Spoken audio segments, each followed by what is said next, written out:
For more information about this or any episode of the podcast, check out the website at philosophizethis.org. We have additional content, further reading, transcripts of every show, all free, of course.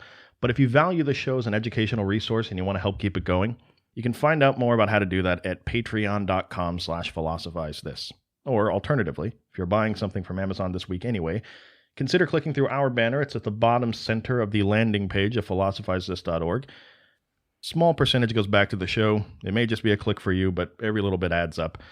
Thank you for wanting to know more today than you did yesterday, and I hope you love the show. So in very Philosophize This fashion, I want to start out the episode today by putting you through an absolutely ridiculous thought experiment. I want you to imagine something, right? I want you to imagine you're sitting at home. It's a Sunday afternoon. You're relaxing on the couch, drinking some lemonade, maybe watching a little Netflix. You're laughing at something on the TV, and all of a sudden you hear a knock at the door. It startles you. That's odd. I'm not expecting anyone. It's Sunday afternoon. Who's at my door? You like how I'm telling this like I'm an author? Something like it matters what the heck you're thinking when you're sitting on your couch and someone comes to your door for the thought experiment. Anyway, enough of that, all right? You answer the door, and standing before you is a disgruntled-looking man, a really scary-looking gentleman wielding an axe of some sort.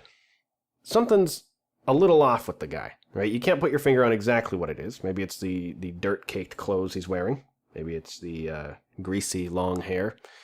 With the unsightly split ends, by the way. He really needs to condition more often.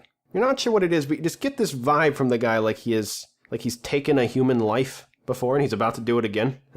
If there's any sort of doubt in your mind, he removes it by saying, "Hey, my name's Harold. You may have heard of me before. I'm the friendly neighborhood axe murderer. I'm here to kill your kids.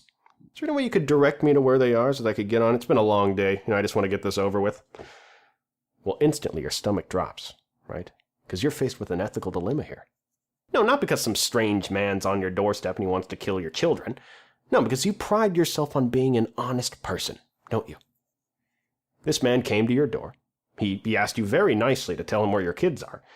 You're faced with a tough decision. You can tell the man where your kids are, risk him disemboweling them before your very eyes, or you can lie to him and risk being a dishonest person.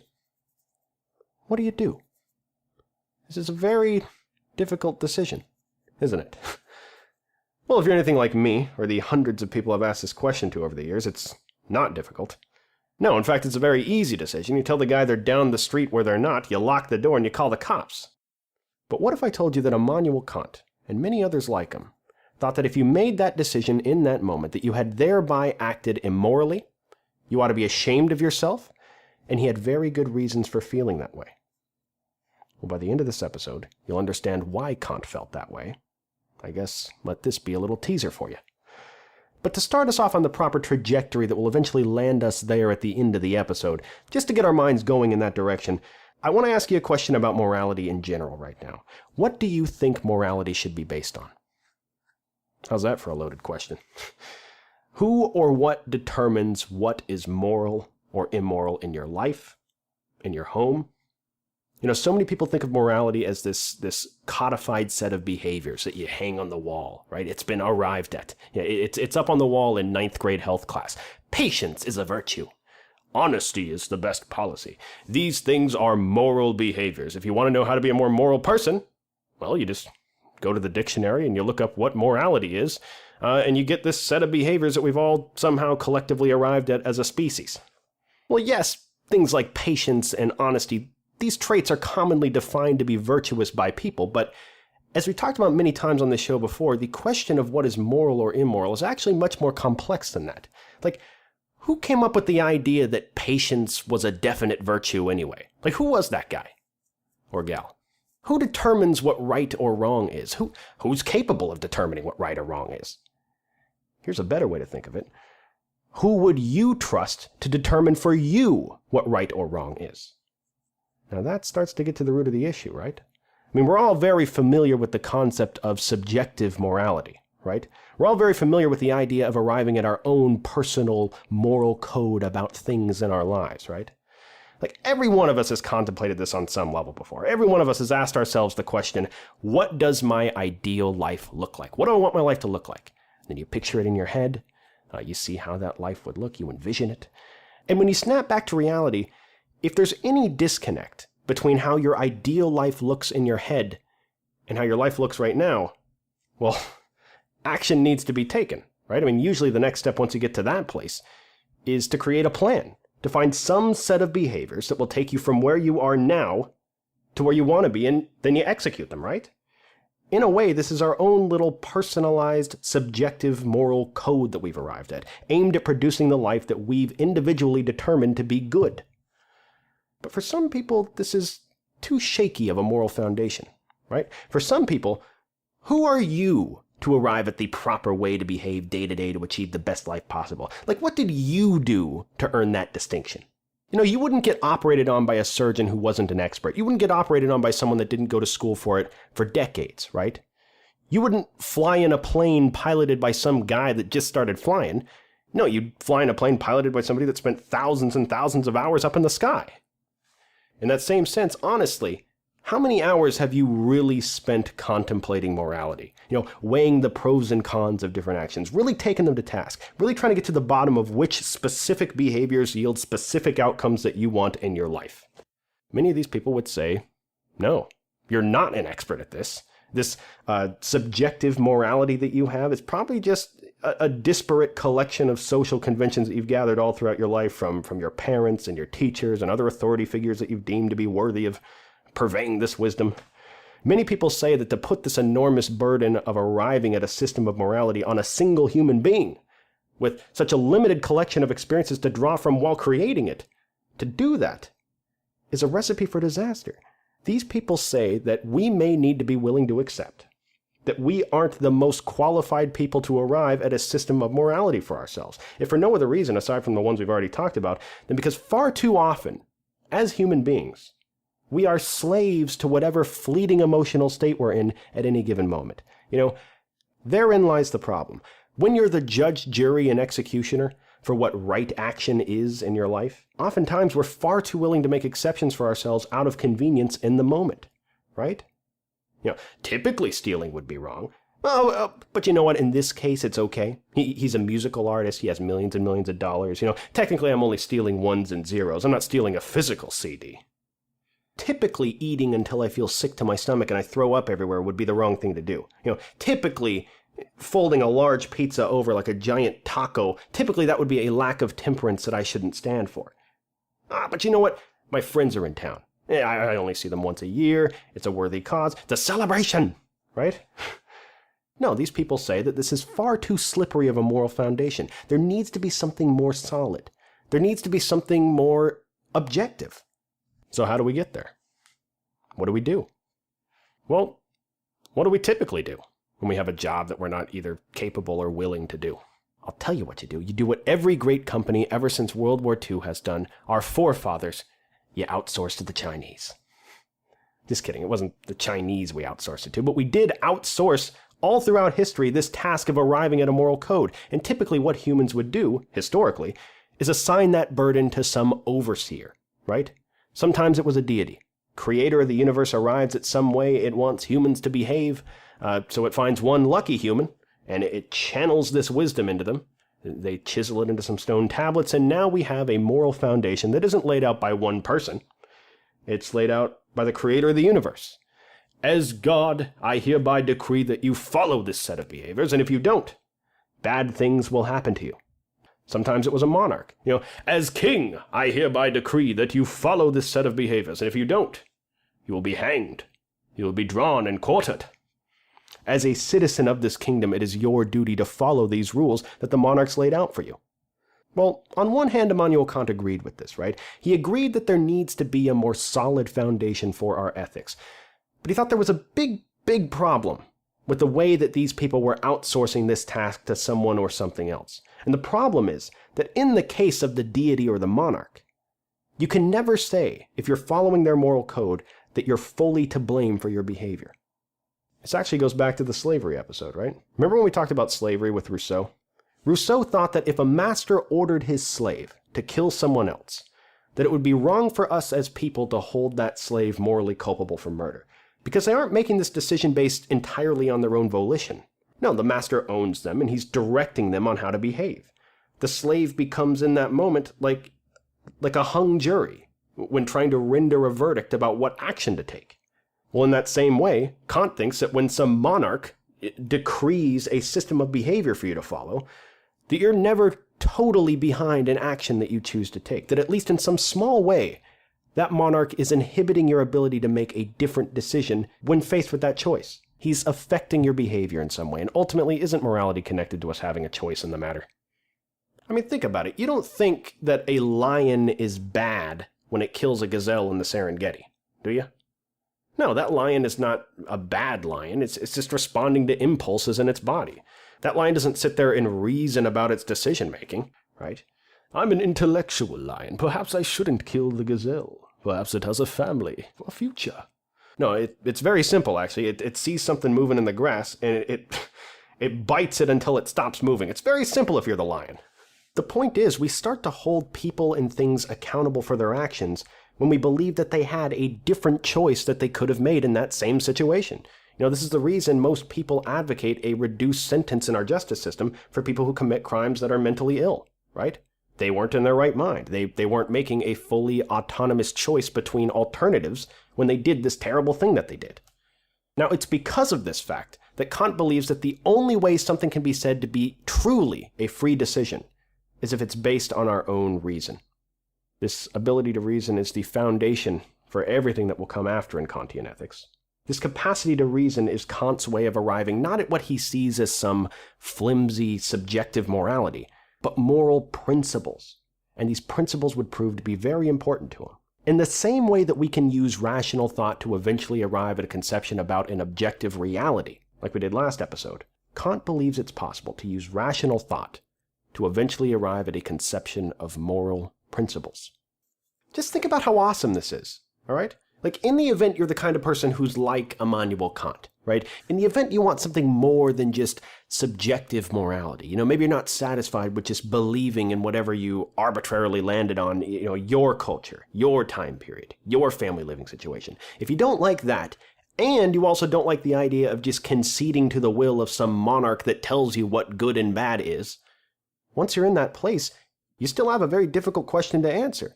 How should we judge human action?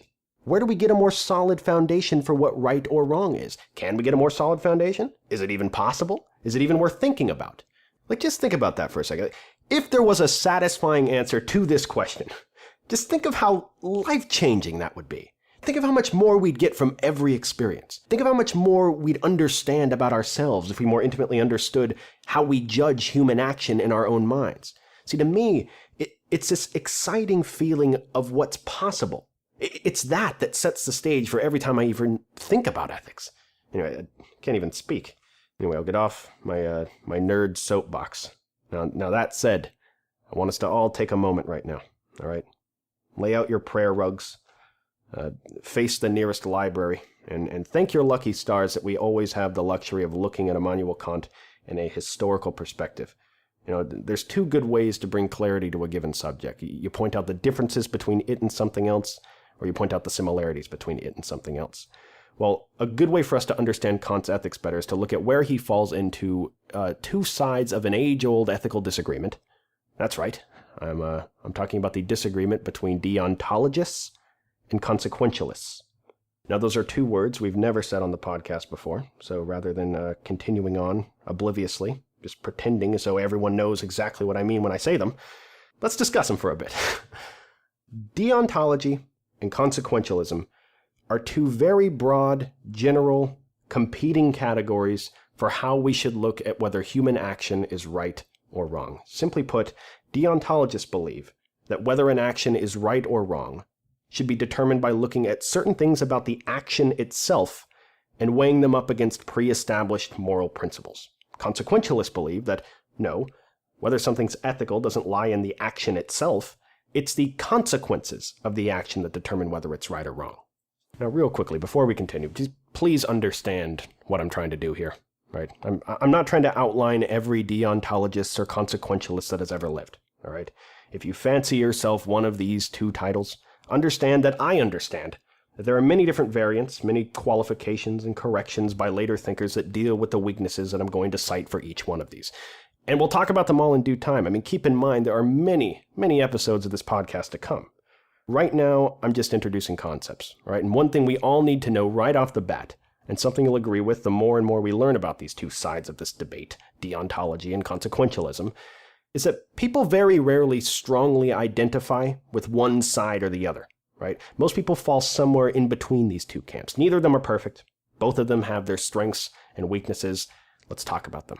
Let's start with deontology. Now, if you go to Google and you just type in define:"deontology, it says, quote, "the study of the nature of duty and obligation," end quote. And the reason it says this is because at the core of the system of any deontologist that's worth their salt is that the right thing to do in any situation has at its core an adherence to duty.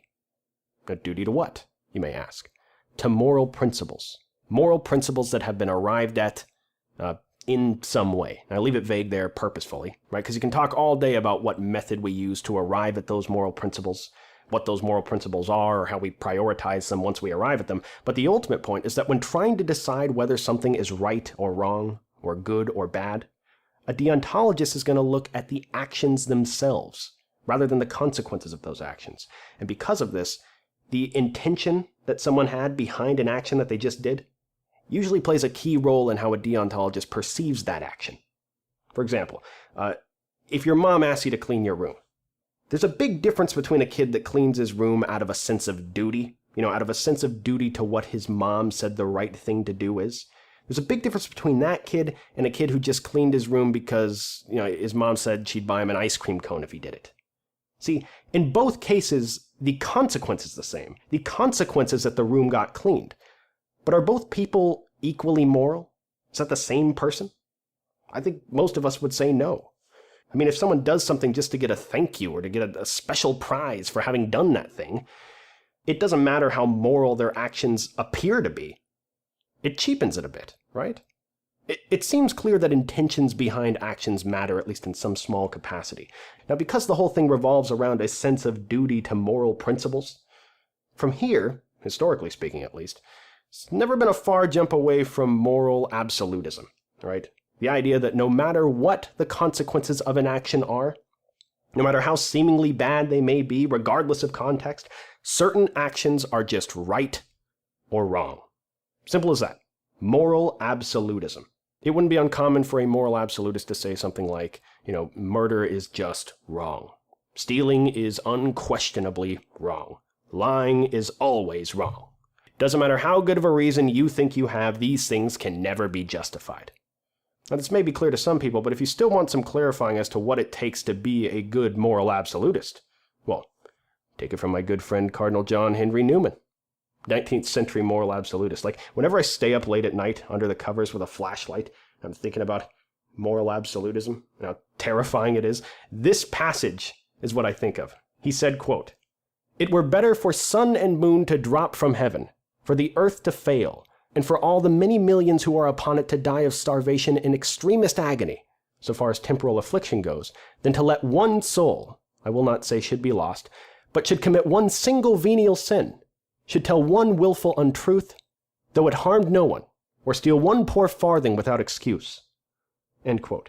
So what this guy is saying is that, in his humble opinion, he's speaking on behalf of the church in this particular passage, but lying is wrong. Plain and simple, right? It would be better, in his opinion, for the sun and the moon to drop from heaven, for millions and millions of people to die in the extremest agony possible, than for one person to tell a single lie that harmed no one. Yeah, that is a true moral absolutist right there. Now, if this sounds a little emo from Cardinal Newman, look, you got to admire the guy's conviction, at least, right? I mean, who would have thought? Just that little passage, Exodus 20:16, would get so painful for all of God's children. I mean, you got to admire the guy. And if this moral absolutist approach overall sounds a little inflexible to you for a way to approach morality, well, I think you're absolutely right. It is very inflexible. And this is a good lesson to take from our discussion here. There are strengths and weaknesses to both deontology and consequentialism, right? This moral absolutism that we're talking about is only one type of deontology, but the same criticism is leveraged against most deontology, and it's this. Whenever your approach to morality involves arriving at these hard and fast moral principles that you have a duty to adhere to, regardless of what the consequences might be, regardless of the context, you always run the risk of being called a little inflexible. Take the axe murder example from the beginning of the episode, right?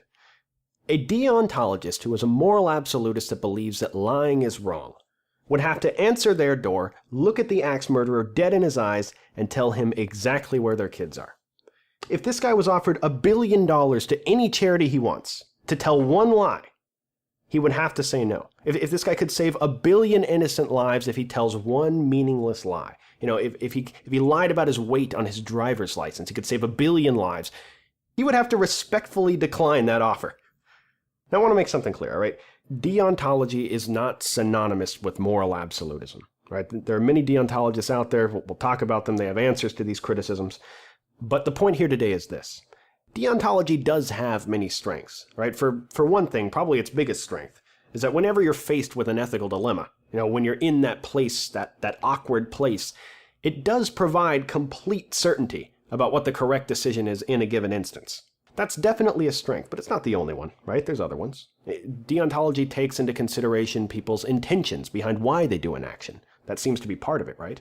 Deontology is also good because it removes human discretion from the equation, right? So there's no chance of us letting ourselves off the moral hook in that moment. These are all strengths, but these strengths come in coalition with weaknesses. A key weakness, it is tremendously, tremendously inflexible. And if we're being honest, probably a little oversimplified because of it. Now, a consequentialist, on the other hand, would take a look at the axe murder example and they'd see it completely differently. A common phrase that people use to describe the ideas behind consequentialism is something that we've all heard before. It's a cliche at this point. The ends justify the means, right? What makes something right or wrong is not necessarily the act itself, but the consequences that act produces. For example, in the axe murderer thought experiment, it wouldn't be uncommon for a consequentialist to say that it's perfectly okay to just lie to the axe murderer's face. Yeah, the consequentialist may not advocate lying in some situations. They may not advocate lying in 99.9% of all situations, but in this particular situation, lying to the axe murderer about where your kids are preserves human life. Lying may typically be wrong to the consequentialist, but the ends justify the means. Most Philosophy 101 professors use the example of Anne Frank, right? Imagine you're living in the apartment during World War II where Anne Frank and her family were hiding in the attic, behind the bookcase. Some Nazi soldiers come to your door and they ask you, is there a family hiding in the attic of this house? Well, to a consequentialist, knowing that if they tell the soldiers the truth, people almost certainly will die as a result of it.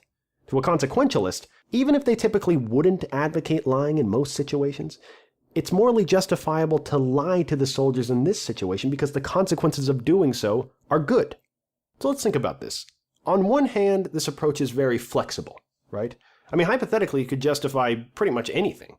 You could even justify murder with a consequentialist approach. Like, what if we could somehow go back in time before World War II? We could know everything that was going to happen, and we could murder Hitler before he ever comes to power. A consequentialist might say that killing Hitler to save the subsequent tens of millions of people who died as a result of his decisions, that murder, in this very specific case, would be morally justifiable. Interesting. But although this approach is incredibly flexible, it certainly comes with its fair share of weaknesses as well, right? Not the least of which is illustrated perfectly by that example we just gave. Like, if we could go back in time and kill Hitler... Wait a second. We can't go back in time. Wait a second. We don't know the future. We don't have a crystal ball. The problem with basing the moral worth of our actions only on the consequences that the actions produce is that you can't always know what the consequences of your actions are going to be. I mean, even if you make your best guess, even if you're really good at it, you're really good at predicting the outcome pretty well in the short term, you can just imagine the ripple effect that you may have caused. And who are we, as feeble humans, to try to understand the long-term repercussions of our actions decades later, centuries later? It just seems very difficult, right? For example, what if we shift the Anne Frank thought experiment just a little bit? What if now, when the Nazis come to your door, asking if a family lives in the attic of your house, what if they told you that if they don't find this family when they're out making their rounds today, their commanding officer told them that they will be executed if they don't find that family? Well, now, no matter what decision you make, standing in that doorway, human life will be lost. And if you're a consequentialist, how do you make your decision? Like, What criteria do you use to determine what the best outcome's going to be? Now you may say, well, I'm just going to err on the side of the least human suffering possible, right? The highest good for the greatest number. You may look at the situation and see that there are 4 Nazi guards on your front doorstep and 5 people living in the attic of your apartment. Seems like an easy decision. The guards die, right? There's 4 of them, 5 people in the attic. Simple as that. But how about this? What if I change this? What if one of those guards, if they weren't executed that day for not finding that family, would eventually go on to find the cure for cancer? Now, obviously, you could have never known that in the moment, right? But if you're being judged solely on the consequences of your actions, this very extreme, rudimentary version of consequentialism that we're talking about here for the sake of argument, if you're being judged on that, you have just committed a terrible moral atrocity. So, in deontology, there are these principles, right? We have a duty to adhere to them, and sometimes that can run us into problems. And while consequentialism is really good in that it allows for a lot of flexibility where deontology doesn't, it also comes with a lot of problems itself. The fact that the ends justify the means, regardless of whether it goes against basic human rights. How about the fact that it's based on consequences? But when you think about it, it's very, very difficult, if not impossible, to predict what the true consequences of our actions will be. How about the fact that it doesn't consider the intentions behind why people do things? That seems to be part of it. Anyway, looking at the time, the end of this show kind of snuck up on me this time. When I first started recording this episode, I thought that I'd get a lot further in a half an hour, but I don't regret it, and here's why. This conversation that we just had about, morality in general and the differences between these 2 different approaches, deontology and consequentialism, you will remember this conversation. Like when we talk about these subjects in the future, you will remember what these concepts mean as opposed to them just being, 2 words that end in ism that confuse you, that are meaningless. And that's what this show's about, right? Wanting to know more today than you did yesterday. Not just feeling like you know more, actually knowing more. So what did we learn? We learned that there are very real strengths and weaknesses to both these systems. People much smarter than me in both camps came afterwards and tried to correct some of these weaknesses. Next time we'll talk about more of them. You'll find out whether you consider yourself a deontologist, consequentialist, somewhere in between. And who knows? Maybe there's more than just these 2 to choose from. Thank you for listening. I'll talk to you next time.